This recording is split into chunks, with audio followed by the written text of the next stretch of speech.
Ketika saya full dan terima semua itu, akhirnya hidup ini berkelimpahan dan saya bisa memberi. Tanpa disuruh saya akan beri.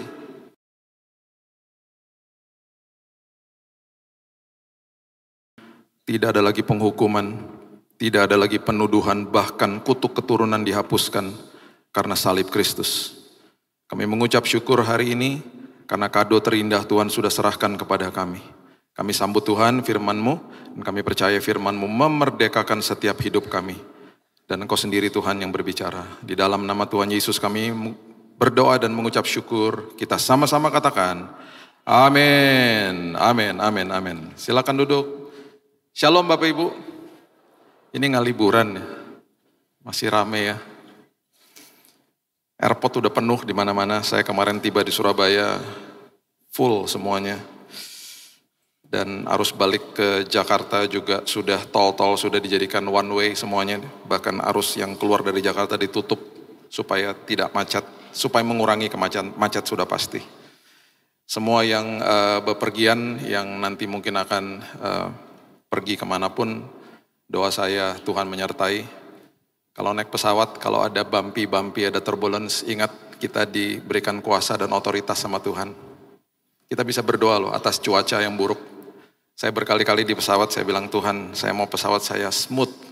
Saya mau pesawat saya tidak tergoncang.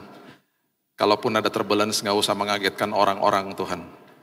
Saya traveling sudah 20 tahun. Sekalipun saya gak pernah ngalamin turbulensi yang paling berat, cuman sekali.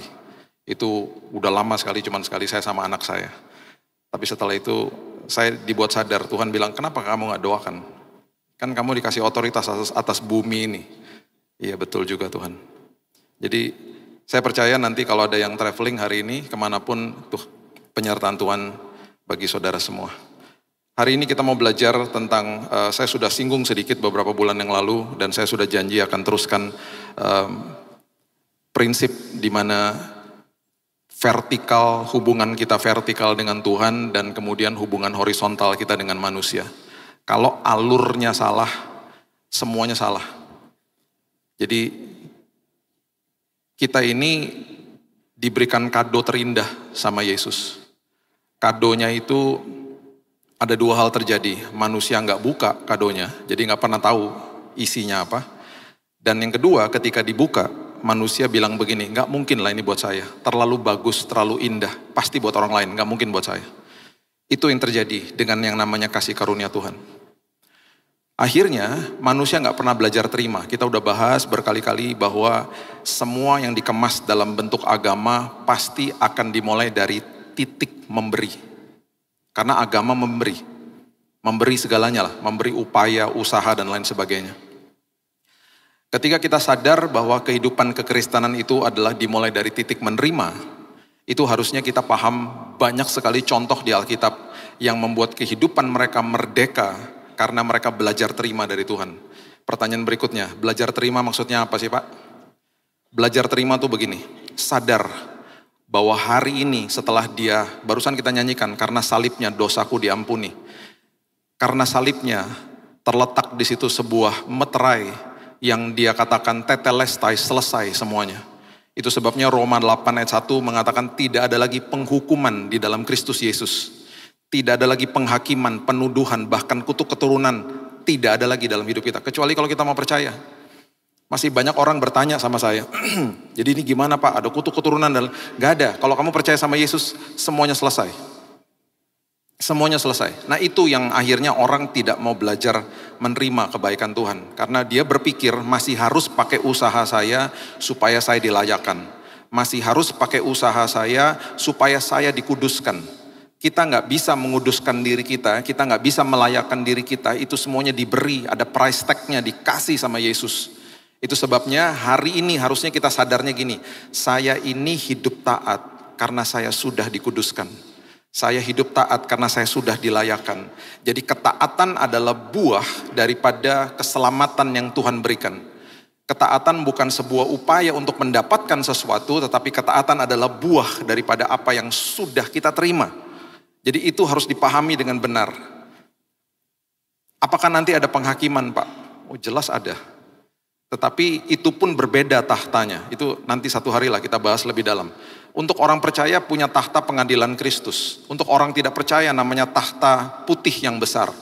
Di dalam tahta pengadilan Kristus kita semuanya akan terjadi sebuah penghakiman akhir. Di situ yang terjadi adalah yang dihakimi bukan keselamatannya, yang dihakimi adalah perbuatan kita untuk menentukan upahnya nantinya. Ada di Alkitab, ada. Lengkap semuanya. Orang percaya semuanya akan jadi satu di dalam tahta pengadilan Kristus. Diadilinya atau dihakiminya berdasarkan apa yang kita lakukan di bumi ini untuk menentukan upahnya. Udah diselamatkan soalnya. Bukan untuk dihakimi dapat keselamatan atau tidak. Karena sudah terima Yesus dalam hidupnya dia. Udah pasti upah yang terbesar diberikan kepada orang-orang yang martir bagi Kristus. Itu upah paling besar.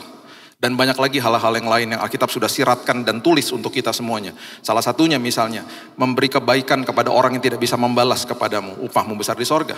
Dan masih banyak hal-hal yang lain. Ya. Jadi ini kita harus pahami dulu. Kita harus mengerti, bangun pagi setiap hari harus sadar bahwa Tuhan terima kasih.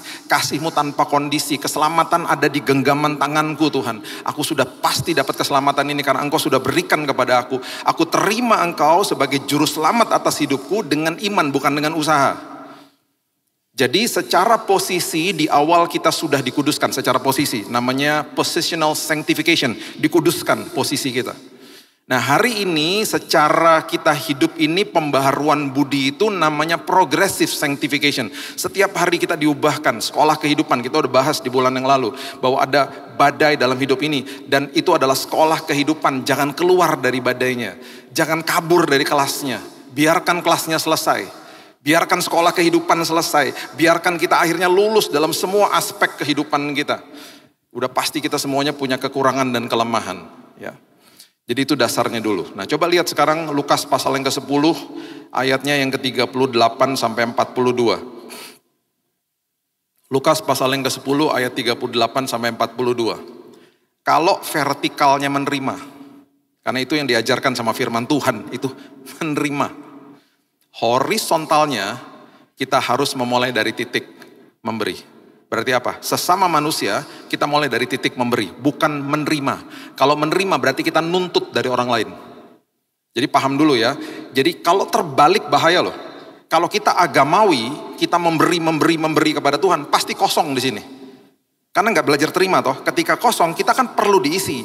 Sesama kita akhirnya hubungan horizontal itu kita akan menuntut orang lain. Untuk memuaskan apa yang kita butuhkan di dalam sini. Akhirnya kebalik-balik. Akhirnya kita punya hubungan sama Tuhannya juga akhirnya tidak bertumbuh. Hubungan sesama kita juga akhirnya kita jadi membawa kerusuhan bagi orang-orang di sekitar kita. Itu yang Alkitab katakan. Membawa cemar bagi mereka. Ya. Jadi ini alurnya harus betul dulu. Aku datang bawa hidup yang berkelimpahan. Life that filled with abundance. Itu artinya di dalam sini full. Makanya ya, orang kalau mau menikah, arti kata sepadan, orang banyak yang bilang, berarti harus satu agama. Satu agama pun belum tentu sepadan. Sepadan itu berarti dia full dalam Tuhan. Yang satu full di dalam Tuhan, baru dia nikah, itu sepadan. Jadi satu sama lain gak akan nuntut, bahkan akan memberi. Bahkan dia tidak akan punya prinsip, saya lagi cari orang yang tepat. Gak ada orang yang tepat. Dia akan prinsipnya berubah, saya mau jadi orang yang tepat buat kamu. Karena filled hidupnya. Karena apa? Itu semuanya karena vertikalnya menerima. Ketika Yesus dan murid-muridnya dalam perjalanan, Lukas 10 ayat 38. Tibalah ia di sebuah kampung, seorang perempuan bernama Marta menerima dia di rumahnya. Perempuan itu mempunyai seorang saudara bernama Maria. Perhatikan ini. Posisinya Maria, lihat. Maria duduk dekat kaki Tuhan dan terus mendengarkan perkataannya. Maria duduk di kaki Tuhan dan menerima dari Tuhan. Kalau orang di dalam ranah pelayanan dan agamawi akan bilang gini, ih malas banget sih, layani Tuhan dong, pelayanan dong. Sedang Marta sibuk sekali, ayat 40, melayani. Harusnya kayak gitu, pelayanan dong. Bahkan dikatakan begini, kamu pelayanan supaya kamu diberkati, ngawur aja. Kamu pelayanan karena terlebih dahulu Kristus telah mati bagi hidupmu. Itu yang benar. Terbalik-balik akhirnya kan. Ia mendekati Yesus dan berkata, Tuhan, tidakkah Engkau peduli bahwa saudaraku membiarkan aku melayani seorang diri? Suruhlah dia membantu aku. Itu adalah sebutan atau pernyataan banyak orang yang tidak mengerti arti daripada menerima dari Tuhan. Kamu begini dong, kamu begitu dong buat Tuhan, kamu begini, begini, begini. Dimulainya dari titik memberi, salah akhirnya. Tuhan menjawabnya, mengatakan begini, Marta, Marta, engkau khawatir dan menyusahkan diri dengan banyak perkara. Perhatikan ini, tetapi hanya satu saja yang perlu. Berarti nggak ada duanya. Yang kedua, Maria telah memilih bagian terbaik. Berarti nggak ada yang lebih baik daripada itu.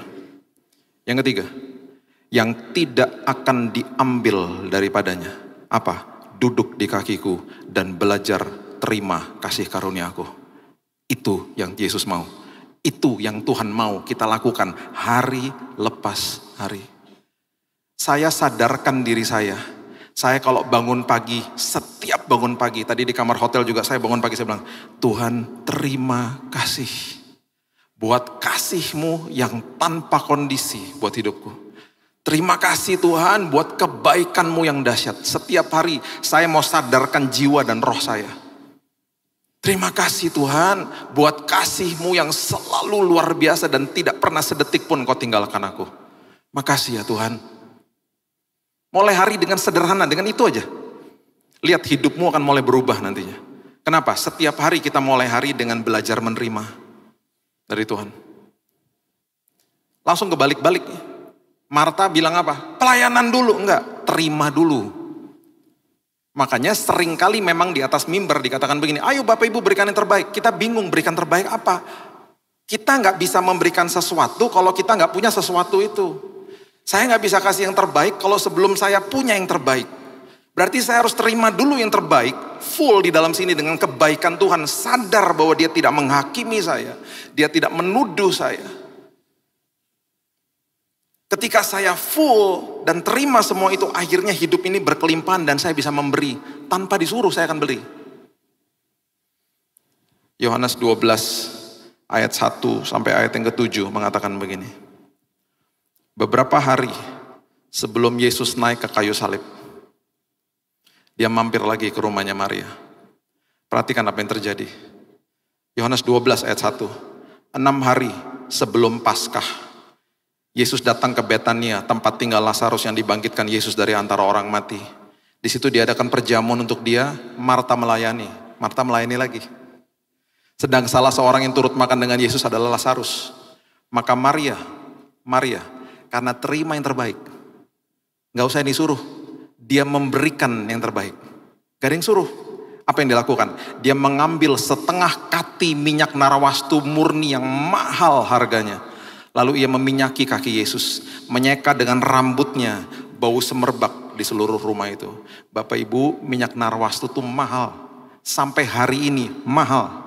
Bapak Ibu yang pernah pergi ke Israel, pernah diajak mungkin ke Mesir, ada beberapa tempat di mana kita bisa diajak dan lihat berapa harganya minyak narawastu. Minyak narawastu pernah ada botol sekecil ini, teman saya bawa ke rumah saya, tumpah jatuh di lantai saya. Itu seminggu gak hilang baunya, udah dipel gak hilang. Senang saya, karena bau semerbak. Itu minyak narawastu itu saking mahalnya, dia mempunyai aroma yang luar biasa sebenarnya. Dikasih sama Maria. Gak ada hitung-hitungannya sama Tuhan. Pemberian terbaik aku berikan. Lihat apa yang terjadi. Yudas Iskariot, seorang dari murid-murid Yesus yang akan segera menyerahkan dia, berkata, minyak narawastu harusnya ini dijual 300 dinar, uangnya diberikan kepada orang miskin. Dia katakan begini karena memang mahal harganya. Ini adalah pernyataan bahwa yang diberikan sama Maria itu mahal. Hal itu dikatakannya bukan karena ia memperhatikan nasib orang miskin, melainkan karena ia adalah seorang pencuri sering mengambil uang yang disimpan dalam kas yang dipegangnya. Ini adalah pernyataan bahwa memang minyak itu mahal. Perhatikan ayat 7. Ini amazing. Ada sesuatu yang terjadi. Yesus katakan begini, biarkan Maria melakukan hal ini untuk mengingat hari penguburanku. Saat itu, waktu Yesus mengatakan ini kepada Maria dan ada orang-orang di sekelilingnya, semua pasti tidak sadar atau tidak mengerti apa yang dia sedang katakan. Perhatikan prinsip ini baik-baik. Merupakan sebuah tradisi Yahudi bagi wanita-wanita untuk melumuri tubuh jenazah daripada kerabat, sahabat, teman atau keluarga dengan lumuran rempah-rempah. Makanya kita pernah baca ada wanita-wanita datang ke kubur Yesus bawa rempah-rempah toh. Ketemu gak sama Yesusnya? Yesus sudah bangkit. Mereka kehilangan kesempatan itu. Rupanya satu-satunya orang yang mempunyai kesempatan untuk melumuri tubuh Yesus dengan wangi-wangian itu Maria. Karena beberapa hari setelah ini Yesus naik ke kayu salib. Dan rupanya wangi-wangian itu, minyak narwastu itu masih melekat di kaki Yesus. Makanya dia katakan apa? Biarkan dia lakukan ini. Kalau saya bisa tambahkan, izinkan saya tambahkan. Dia hanya satu-satunya wanita yang memiliki kehormatan untuk melumuri tubuhku dengan wangi-wangian. Kenapa? Karena dia selalu belajar terima yang terbaik dari saya. Ketika kita belajar terima yang terbaik, kehidupan kita akhirnya jadi kado buat orang lain. Bahkan kita berikan hidup ini untuk Tuhan. Gak ada yang suruh. Karena meluap-luap di dalam sini. Beda dengan orang-orang agamawi. Yang selalu berkutat di dalam semua upaya-upayanya dia. Lukas 18 ayat 18 dan 2 sampai 23 mengatakan begini. Ada dua orang kaya yang berjumpa dengan Yesus. Perhatikan ini. Lukas 18 ayat 18. Ada seorang pemimpin bertanya kepada Yesus, katanya begini, "Guru yang baik, apa yang harus aku perbuat untuk memperoleh hidup yang kekal?" Jawab Yesus, "Mengapa kau katakan aku baik? Tak seorang pun baik selain daripada Allah saja." Mulai dipancing sama Tuhan, sama Yesus. Mulai dipancing, kamu ngomong baik itu maksudnya apa? Kamu paham gak? Bahwa Tuhan itu terbaik atas hidupmu. Kamu jangan lihat saya sebagai manusianya, maksudnya begitu. Tuhan itu baik. Dia mulai ngajarin pelan-pelan. Terus tiba-tiba orang ini ngomong begini.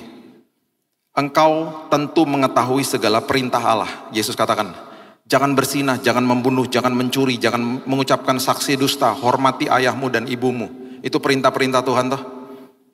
Itu kan kehidupan ketaatan. Perhatikan kata orang ini. "Semuanya telah kuturuti sejak masa mudaku." Dia mulai hubungan dengan Tuhan dari titik memberi. Aku udah lakukan itu. Aku udah kasih semuanya. Aku udah lakukan ini. Aku udah kasih semuanya.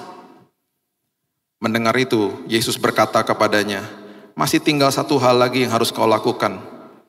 Jual segala yang kau miliki, bagi-bagikan itu kepada orang miskin, maka engkau akan beroleh harta di sorga. Kemudian datang kemari dan ikut aku."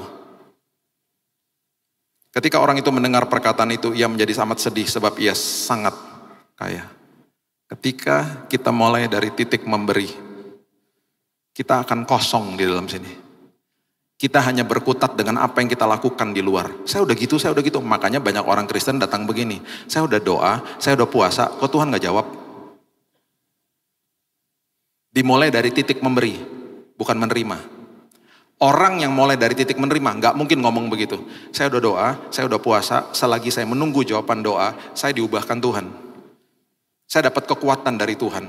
Makasih ya Pak, terus dukung doa saya ya Pak. Saya ngalami kebaikan Tuhan luar biasa. Udah dapat jawaban doanya Bu? Pak, belum. Tapi selama saya lagi nunggu jawaban doa, saya udah dipuaskan. Beda. Kenapa? Karena belajar terima. Dia sadar, ikut Tuhan gak pakai formula. Beda sama ini. Aku udah begini, aku udah begitu. Kok Tuhan gak jawab? Kecewa akhirnya. Terus Yesus bilang begini, "Oke, sekarang jual semuanya." Dia dites. Bisa gak kamu berikan yang terbaik buat saya? Ikut aku. Tinggalin semuanya, bisa gak? Ada gak hal di dalam dunia yang masih mengikat hidupmu? Gak bisa dia. Satu pasal setelah itu, setelah Lukas 18, Yesus juga berjumpa dengan seorang yang kaya. Perhatikan apa yang terjadi. Lukas 19, dimulai dari ayat yang pertama. Mengatakan begini. Lukas 19. Yesus masuk ke kota Yeriko dan berjalan terus melintasi kota itu. Di situ ada seorang bernama Sakeus, kepala pemungut cukai, dan ia seorang yang kaya. Ia berusaha untuk melihat orang apakah Yesus itu, tetapi ia tidak berhasil karena orang banyak sebab badannya pendek. Berlari-lari ia mendahului orang banyak, memanjat pohon ara untuk melihat Yesus yang akan lewat di situ. Ketika Yesus sampai ke tempat itu, ia melihat ke atas dan berkata, Sakeus, segeralah turun, sebab hari ini aku harus menumpang di rumahmu. Perhatikan kalimat berikut ini. Sakeus segera turun dan menerima Yesus dengan sukacita. Hubungan dengan Yesus dimulai dari titik menerima, bukan memberi. Tetapi semua orang yang melihat hal itu bersungut-sungut, katanya, ia menumpang di rumah orang berdosa. Oh banyak. Dia juga bukan sekedar numpang di rumahnya Sakeus, dia pernah numpang makan sama Matius sama teman-temannya kok. Bahkan lebih banyak lagi pemungut cukai. Yesus duduk dengan orang berdosa, tetapi dia tidak berdosa. Banyak orang yang dimulai dari titik memberi kepada Tuhan, hidupnya penuh penghakiman. Orang-orang di sekitarnya gak genah sama dia. Karena gak pernah terima kebaikan Tuhan. Horizontalnya pasti gak beres, ketika vertikalnya tidak terima.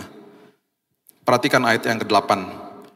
Sakeus berdiri, gak ada yang suruh, dan berkata kepada Tuhan, Tuhan, setengah dari milikku akan kuberikan kepada orang miskin, dan sekiranya ada sesuatu yang kuperas dari seseorang, akan kukembalikan 4 kali lipat. Ada yang nyuruh? Gak ada. Yang satu orang kaya mulai dari titik memberi, aku udah begini, aku udah begini, aku udah begini. Terus Yesus tantang dia, oke sekarang serahkan semua kekayaanmu, gak sanggup.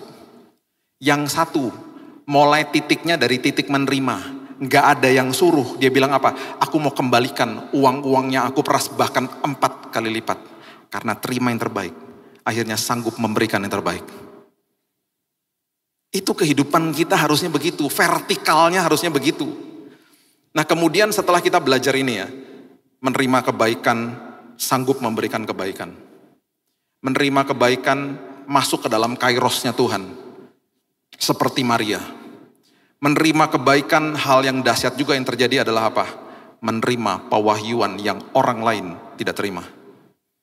Salah satu murid yang pernah saya bahas juga, yang selalu mengatakan dirinya seolah-olah sepertinya narsis. Dia mengatakan bahwa saya adalah murid yang dikasihinya. Itu namanya Yohanes. Dan Yohanes itu selalu sadar bahwa dia adalah murid yang dikasih. Dia tuh sadar, dia fokus sama kasihnya Yesus kepada dia, bukan kasihnya dia kepada Tuhan. Beda. Dia fokus sama kasihnya Tuhan kepada dia. Makanya dia selalu sebutnya seperti begini. Ya, coba lihat Yohanes 13. Yohanes 13. Ayat yang ke-21, Yohanes 13 ayat 21. Setelah Yesus berkata demikian, ia sangat terharu lalu bersaksi, aku berkata kepadamu, sesungguhnya seorang di antara kamu akan menyerahkan aku. Dia katakan kepada murid-muridnya, ini salah satu dari kamu akan menyerahkan aku loh. Siapa? Yudas. Murid-murid memandang seorang kepada yang lain, mereka ragu-ragu siapa yang dimaksudkannya. Seorang di antara murid Yesus, perhatikan ini, yaitu murid yang dikasihinya. Ini Yohanes nulis buku Yohanes. Dia nulis dirinya, dia gambarkan dirinya bukan begini. Seorang di antara murid Yesus, yaitu saya, yaitu aku. Dia kan lagi nulis bukunya dia sendiri. Dia tidak sebut dirinya seperti itu. Dia sebut dirinya murid yang dikasihinya. Bayangin kalau Bapak Ibu ketemu sama saya, terus kita kenalan gitu. Halo, apa kabar? Terus orang itu nanya, siapa namanya? Saya Billy, murid yang dikasihi Tuhan. Orang akan ngomong gini, ini orang apa? Kenapa ini orangnya? Itu Yohanes. Dia kalau perkenalkan dirinya adalah saya murid yang dikasihi. Bukan narsis. Dia fokus sama kasihnya Yesus kepada dia. Perhatikan apa yang terjadi. Murid ini yang dikasihinya bersandar dekat kepadanya di sebelah kanannya. Dia dekat sekali memang sama Yesus. Dia adalah satu-satunya murid yang mengatakan ini tentang dirinya. Kepada murid itu, kepada Yohanes, Simon Petrus memberi isyarat dan berkata, Simon Petrus kan kepo orangnya. Udah gitu kan dia selalu apa? Fokus sama kasihnya kepada Tuhan. Oh aku gak mungkin nyangkal dia, oh aku gak mungkin lakukan gitu. Nyangkal akhirnya. Karena fokus kepada kasihnya kepada Tuhan. Fokus kepada memberi, bukan menerima. Petrus bilang begini, tanyain dong siapa yang dimaksudkannya. Dia gak paham, dia gak tahu. Murid yang duduk dekat Yesus itu berpaling dan berkata kepadanya, Tuhan siapakah itu? Satu-satunya murid yang dapat bocoran. Siapa yang nanti akan menyerahkan Yesus? Itu cuma Yohanes. Jawab Yesus, dialah itu yang kepadanya aku akan memberikan roti sesudah aku mencelupkannya. Sesudah berkata demikian, ia mengambil roti, mencelupkan, memberikan kepada Yudas anak Simon Iskariot. Orang yang belajar terima. Dapat pewahyuan yang orang lain gak dapat. Yohanes, satu-satunya murid yang tidak mati martir. Dia kabur dari sebuah penggorengan yang besar. Karena Tuhan masih punya rencana buat dia. Yang lain selesai tugasnya. Bukannya berarti mereka lebih buruk atau lebih jelek dari Yohanes. Bukan. Waktu mereka sudah selesai. Mereka mati martir. Mereka upahnya besar di sorga. Yohanes, Tuhan masih punya atau membutuhkan dia. Dia kabur ke Pulau Patmos. Di situ dia yang menulis buku wahyu. Dapat pewahyuan lagi dari Tuhan. Bahkan buku wahyu itu banyak yang belum terjadi. Dia sudah tulis ribuan tahun yang lalu. Nubuatan demi nubuatan yang akan terjadi. Banyak sekali hal-hal yang bisa dipelajari di situ. Siapa yang dapat itu? Yohanes. Dan Yohanes adalah satu-satunya murid yang memberanikan diri berdiri di depan kayu salib. Semuanya kabur. Karena mereka ketakutan. Mereka bisa ditangkap juga dan dibunuh sebagai pengikut Kristus. Oh, dia gak peduli. Dia memberikan yang terbaik. Karena dia sudah terima yang terbaik. Yohanes 19 ayat 26 dan 27 mengatakan begini. Yohanes 19 ayat 26 dan 27. Ketika Yesus melihat ibunya dan murid yang dikasihinya. Siapa? Yohanes. Dia lagi cerita. Dia berdiri di depan kayu salib. Dengan ibu daripada Yesus. Dengan Maria. Di sampingnya berkatalah ia kepada ibunya. Ibu, inilah anakmu. Kemudian kata Yesus kepada muridnya, kepada Yohanes, inilah ibumu. Dan sejak saat itu, murid itu menerima dia di dalam rumahnya. Maria tinggal dengan Yohanes. Setelah Yesus mati di kayu salib. Dan Yohanes tidak pernah memulai atau menulis bukunya dengan kelahiran Yesus. Dia mendapatkan pewahyuan yang lebih daripada yang lain. Makanya Injilnya Yohanes itu bukan sinoptik gospel. Matius, Markus, Lukas itu serupa. Namanya sinoptik. Injil sinoptik serupa. Karena Tuhan juga tahu itu sudah ditulis sama mereka. Tuhan memberikan pewahyuan yang berbeda. Yohanes 1 ayat 1 mengatakan pada mulanya adalah firman. Bahkan Yohanes menuliskan sebuah pewahyuan yang terjadi sebelum Kejadian 1 ayat 1. Rich. Dalam hidupnya. Karena sebuah hal yang sangat sederhana. Menerima kebaikan Tuhan. Coba lihat sekarang ya. Kalau vertikalnya betul. Belajar terima. Horizontalnya. Selalu firman Tuhan katakan. Jadi hamba buat orang lain. Gak pernah firman Tuhan ajarkan untuk belajar terima dari orang. Oh gak pernah. Berikan kebaikan. Dan ketika orang itu gak bisa balas, hatimu dia buat berbahagia. Upahmu besar di sorga. Selalu pengajaran firman Tuhan. Apa yang Yesus ajarkan ketika hubungan horizontal. Belajar dari titik memberi, bukan menerima. Makanya firman Tuhan ajarkan begini. Coba lihat ya. Yohanes 13 ayat 34 coba lihat ya. Yohanes 13 ayat 34. Aku memberikan perintah baru kepada kamu. Yaitu supaya kamu saling mengasihi. Sama seperti aku telah mengasihi kamu, demikian pula kamu harus saling mengasihi. Jadi saling mengasihi itu karena terlebih dahulu Kristus telah mengasihimu. Berarti apa? Belajar terima toh kasihnya Tuhan, penuh dengan kasih Tuhan di sini, baru bisa memberi, baru bisa saling mengasihi. Ada hubungan saling. Kita nggak bisa saling mengasihi, kita nggak bisa mengasihi kalau kita nggak pernah ngalami kebaikan Tuhan. Jadi hubungan horizontal itu selalu dimulai dari titik memberi. Roma 12 ayat 10. Roma 12 ayat 10. Hendaklah kamu saling mengasihi sebagai saudara dan saling mendahului dalam memberi hormat. Jadi kalau ada orang yang bersalah sama kita, kalau the next time kita ketemu sama dia di tempat umum, kita harus mendahului menyapa dia. Orang dunia bilang apa? Ya kamu bodoh dong, udah tahu tuh orang nyakiti kamu. Gak bisa, firman Tuhan ngasih tahu, saya harus menyapa dulu, mendahului dalam memberi hormat. Orang seperti itu tidak akan sanggup mendahului dalam memberi hormat kalau hidupnya gak pernah ngalami kasih Tuhan toh. Mana bisa lakukan ini? Kalau kebalik-balik, vertikalnya memberi kosong toh di sini, mana bisa? Horizontalnya akhirnya nuntut Makanya timbul istilah-istilah seperti saya lagi menunggu orang yang tepat dalam hidup saya. Kaum jomblo. Harusnya nggak begitu. Kalau kita terima kebaikan Tuhan, kaum jomblo akan ngomong ini. Saya sedang mempersiapkan diri saya. Untuk nantinya ada orang yang masuk dalam hidup saya. Saya sedang mempersiapkan diri saya untuk menjadi orang yang tepat bagi dia. Dari sekarang saya sudah jaga kekudusan. Dari sekarang saya sudah mempersiapkan diri saya untuk menjadi suami, untuk menjadi istri yang benar dan baik untuk orang itu. Beda kan? Bisanya kita bisa lakukan itu kalau vertikalnya menerima. Akhirnya yang terjadi adalah orang akhirnya jadi termometer bukan termostat. Termometer suhu lagi panas ikutan panas. Cepat tersinggung, cepat marah, cepat sensitif. Tetapi orang yang menerima kebaikan Tuhan, ketika dia mengambil keputusan mau jadi orang yang tepat buat orang lain, dia jadi termostat. Seperti remote AC toh, dingin lagi dingin dihangatkan, lagi panas didinginin gitu loh. Dia yang ketika dia datang, dia yang jadi influencer di situ. Saya tutup sama ini Bapak Ibu. Orang yang selalu datang kepada Tuhan memberi. Hidup di dalam ranah agama, gak paham tentang kasih Tuhan. Akhirnya penuh dengan penghakiman. Saya cuma mau kasih tahu ini aja sama kita ya. Lukas 11 ayat 42 sampai 46 mengatakan begini.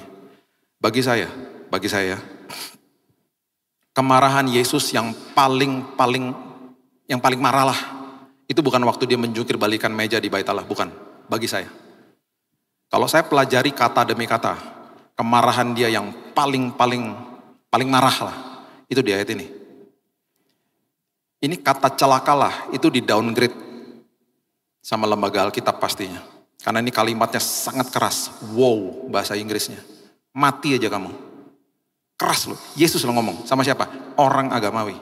Karena orang penuh penghakiman soalnya. Orang bukan benci dosanya, tetapi orangnya pun dibenci sama dia. Makanya orang enggan ke gereja, ya, kecuali ke Bethany Nginden. Di sini orangnya semuanya paham tentang kebenaran firman. Ya.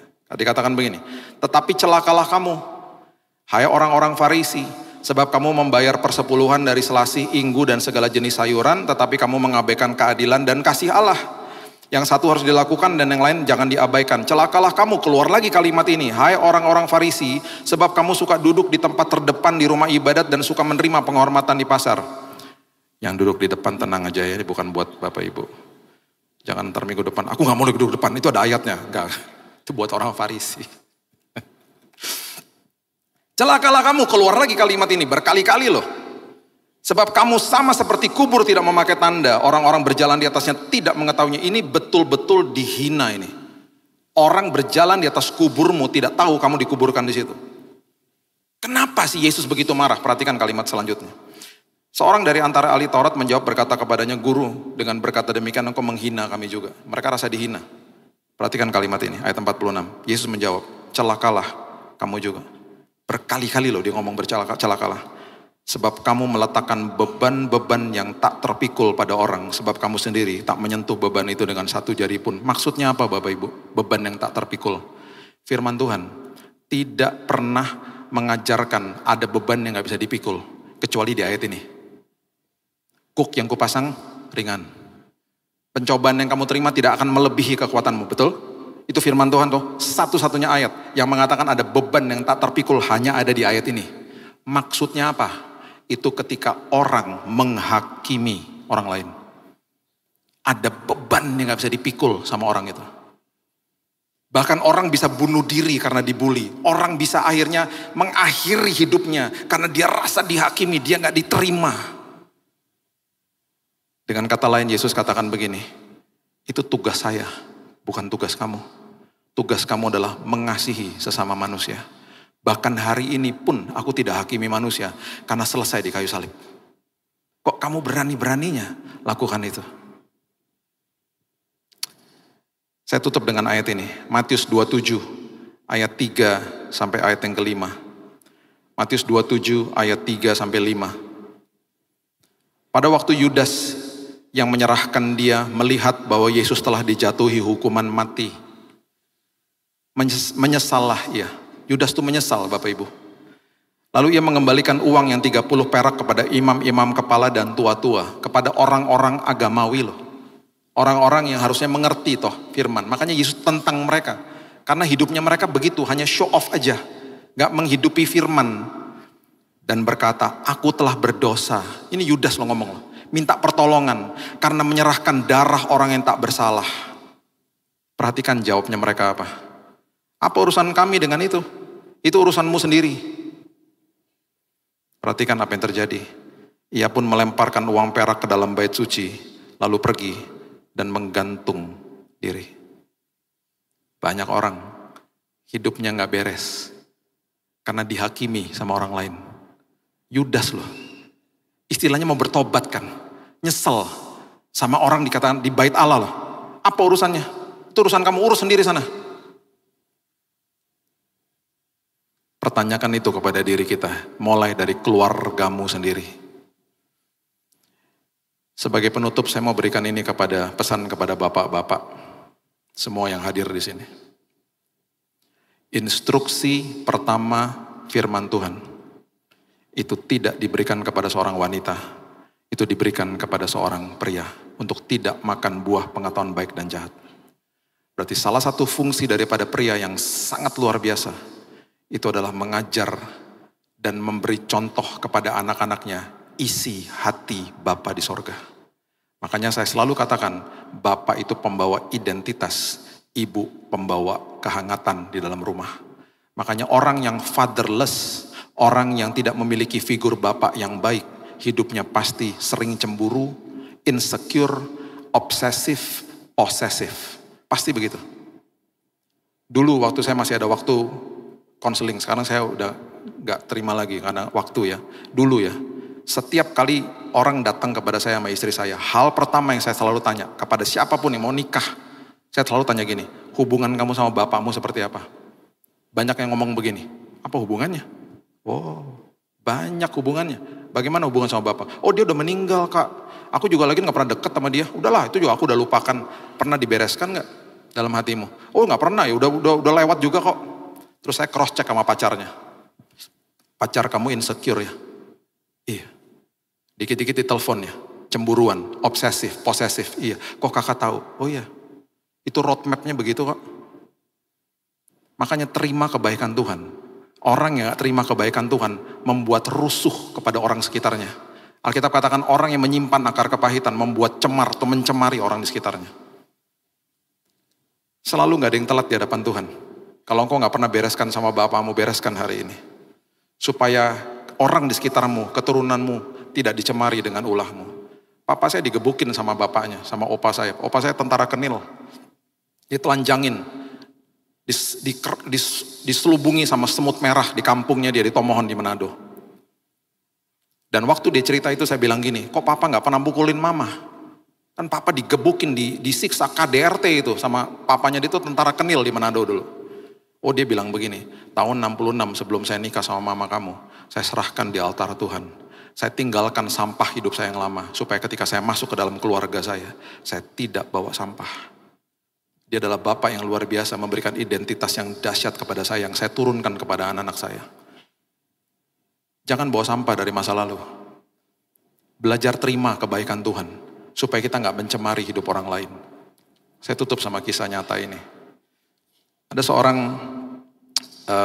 teman, dia ini ex-preman lah. Ya. Dulu kami layani dia, udah lama sekali, udah puluhan tahun yang lalu. Anting-anting di kepalanya itu 16 Bapak Ibu. Bukan cuma di telinganya, di mana-mana. Tatonya itu dari atas bahu sampai ke bawah. Satu hari saya bilang gini sama dia. Orang Ambon, Nyong, kamu besok hari Minggu jangan ikut-ikut lagi sama saya ke pelayanan. Kamu cari gereja sendiri. Kamu harus tertanam di gereja sendiri dan kamu cari tahu kalau mereka punya komsel, kamu ikutan di sana. Dia pergi, dia cari gereja lokal yang dekat dengan rumah. Ini pengalaman dia. Dia masuk ke gereja. Di gereja itu lagi nyanyi lagu penyembahan. Kemurahan-Mu lebih dari hidup. Dia lihat ada bangku kosong di belakang. Dalam hati dia, aduh saya ke situ aja. Masalahnya dia lupa copot anting-antingnya. Cuman beberapa, karena kebanyakan. Jadi ada beberapa yang masih nyantol, plus dia pakai tangan pendek. Jadi tato kelihatan semua, kulit gelap. Ngeri lah orang ngeliatin dia. Dia lihat ada bangku kosong di belakang gereja. Dia berdiri di situ. Di sebelahnya ada seorang anak kecil, di sebelahnya lagi ada seorang ibu yang lagi dalam lagu penyembahan. Kemurahanmu lebih dari hidup. Ini ibunya ya, ibu, anak, teman saya datang. Lebih dari hidup. Lagi tengah-tengah penyembahan, ibunya ngeliatin teman saya datang. Kemurahanmu lebih. Kaget dong, ya kan? Kaget, ini kenapa Tuhan kirim penyamun di sebelah saya. Pertama yang dilakukan adalah dia menyelamatkan tasnya dia. Karena di dalam tas seorang ibu ada dua hal penting, HP sama dompet. Tasnya ada di bangku anaknya. Jadi lagi penyembahan, dia ambil tasnya, dia taruh di ketiaknya, dia kepit begini sambil nyembah. Hal berikutnya dia harus selamatkan anaknya. Jadi dia lagi nyembah, posisi nyembah, dia bilang sama dia tarik anaknya, pindah sini. Dia pindah sini, sebelahnya kosong. Tas sudah selamat, anak sudah selamat, sekarang waktunya menyelamatkan diri. Anaknya digeser lagi sama dia, sana. Dia geser lagi. Ini terjadi di depan teman saya. Dia pertama kali ke gereja sendirian, belum sempat duduk. Dia ngelihat tas pindah, anak pindah, ibu pun pindah. Dia bingung, kenapa ya? Akhirnya dia sadar, oh ini karena saya. Bapak ibu dia gak sampai duduk.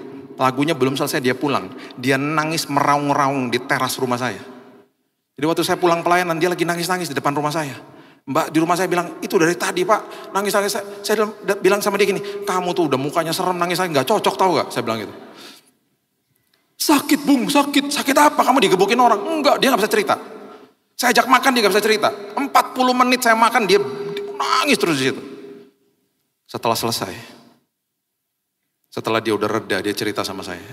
Dia cerita semua yang tadi saya ceritakan kepada bapak ibu.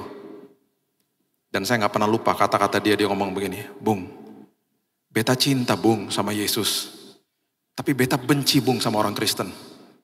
Itu kata-kata itu, nancep di sini. Nancep sama saya. Tapi saya juga tegur dia, kamu gak bener juga, itu anting-anting copot dong. Lu pakai terangan panjang kenapa sih? Orang juga serem lihat kamu, lupa bung, lupa. Saya cuma mau kasih contoh aja. Banyak orang terhilang. Karena banyak orang Kristen gak pernah belajar terima terbaik dari Tuhan. Hidupnya menghakimi orang lain. Lihat apa yang terjadi dengan Yudas. Dia menggantung dirinya. Karena di bait Allah. Mereka bilang apa? Urusan lu, sana. Bukan urusan kami. Yuk kita belajar menerima. Vertikalnya beres, horizontalnya pasti beres. Banyak keluarga dipulihkan, hubungan orang tua pasti dipulihkan. Kalau kita dipenuhi dengan kasih Tuhan. Orang tua kalau anaknya bersalah, tundukkan dirimu. Jadi hamba buat mereka. Jangan digini-giniin anaknya. Rangkul mereka. Anak-anak saya sejak kecil saya rangkul. Saya bilang gini, apa yang saya bisa perbuat supaya kamu gak lakukan itu lagi. Mereka langsung mikir apa? Wah papa saya tidak berseberangan sama saya. Papa saya sayang sama saya. Yang terjadi mereka bertumbuh di dalam kasih karunia Tuhan. Jangan gini-giniin orang. Rangkul mereka. Rangkul anakmu. Pemulihan dengan anakmu. Lihat, engkau akan lihat keturunan yang luar biasa. Teman saya bebas dari narkoba karena dirangkul sama papanya, bukan digini-giniin. Dia bilang saya gak pakai rehab Bill. Saya tiap hari mabok pulang ditemenin sama papaku. Ditemenin tidur sama dia, dibisikin firman Tuhan sama dia, diusap kepalaku. Dia bilang, nah udah nak, Yesus sayang sama kamu. Aku bebas narkoba Bill karena aku terima kebaikan Tuhan di dalam sini. Aku lihat Yesus dalam hidupnya dia. Kamu rehab? Gak pakai rehab. Aku ambil keputusan sendiri akhirnya. Aku mau tinggalin semuanya. Karena aku lihat Yesus dalam hidupnya dia. Vertikalnya menerima, horizontalnya memberi. Hidup kita pasti penuh kemenangan. Berikan tepuk tangan kita untuk Tuhan kita. Bapak yang baik, terima kasih buat hari ini. Biarkan firman ini Tuhan merasuki kehidupan kami. Supaya kami mengerti betapa besar dan dalamnya kasih-Mu kepada kami. Ajari kami supaya kami mengerti salib itu Tuhan. Pengorbanan-Mu yang dahsyat. Ajar kami supaya kami belajar menerima kebaikan Tuhan hari lepas hari. Yang tanpa kondisi. Supaya dalam hidup kami ini penuh Tuhan dengan kebaikan-Mu. Mungkin kami kemarin buat salah. Tapi firman Tuhan selalu mengatakan Roh Kudus menginsafkan kami bukan menuduh kami. Kalau sampai ada suara-suara yang menuduh karakter kami itu, kami tahu itu bukan suara Tuhan, itu suara iblis. Itu sebabnya hari ini Tuhan, kami mau menyadari hidup kami, bahwa Engkau baik, Kau dahsyat, Kau luar biasa. Makin kami terima kebaikan Tuhan, makin akhirnya hidup kami penuh dengan kelimpahan kebaikan yang akan kami berikan tanpa disuruh Tuhan. Kami melayani Tuhan, karena terlebih dahulu Kristus telah mati bagi kami. Kami berbuat baik kepada orang lain, bahkan kepada musuh kami, karena terlebih dahulu Kristus telah mengasihi kami. Terima kasih Bapa yang baik, kami serahkan hidup kami, masa depan kami dalam tangan Tuhan. Hanya di dalam nama Tuhan Yesus kami sudah berdoa dan mengucap syukur. Kita sama-sama katakan, amin. Tuhan berkati. Dalam nama Yesus, jemaat yang dikasihi Tuhan dengan iman, terimalah rahmat anugerah dari Allah Bapa Allah kita. Kasih-Nya dalam Yesus, kekuatan kuasa-Nya dalam Roh-Nya yang kudus turun melimpah atas kita semua untuk menaungi, membimbing, menyertai dan memberkati sepanjang hari ini. Maranatha, Yesus datang, bahkan sampai selama-lamanya. Dalam nama Yesus, semua yang percaya sama-sama kita berkata, amin.